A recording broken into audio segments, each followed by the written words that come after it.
If you are seriously interested in leadership roles and in success, and for me it came down to five things that I talk about, and I won't go into it in any detail.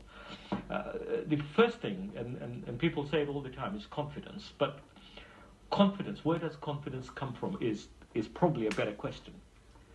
And confidence really comes from exposure.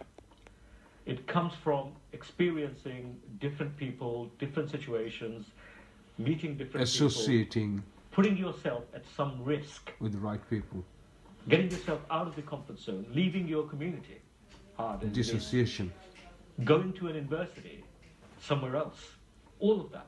So being confident is not something that you're born. You build it because once you see other people, once you do other things, you realize that you're as good as the rest. That comes to many of us. So confidence is one. The second thing is, I would say, communication. Communication in the sense, not just orally, but also in writing. Okay, we are blessed with having the English language as our first language here. The English language is simply power now.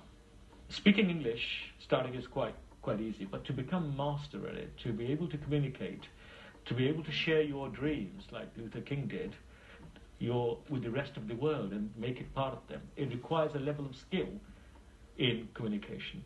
Even in writing an email, can you write an email so that it's actually delightful, so the person who reads it looks forward to it? So communication, I think, is hugely important. Curiosity, the need to want to learn. Just getting your degree is never enough. Are you curious enough so that people want to follow you?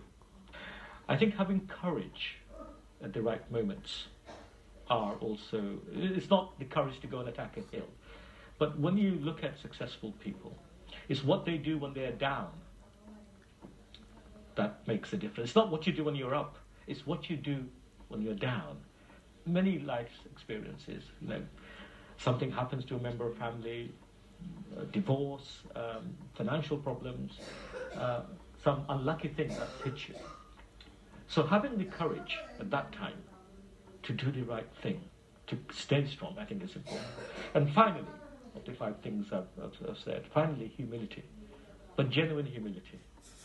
To know your limitations, to know, as I do, that, and I think every successful person will tell you, of course, you need to work hard, you need to get qualifications, but in the end, a lot of it, 50% of it is luck.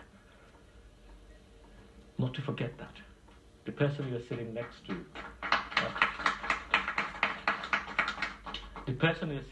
to, could easily have done what you've done and more, but maybe just the way life worked out, the probability. But just to sort of finish up with, of course, you have to create your own luck, and as the joke goes, you can win the lottery and pray, but in the end, God will say, look, you need to come halfway and buy a ticket. So you need to buy a ticket in terms of prepare yourself.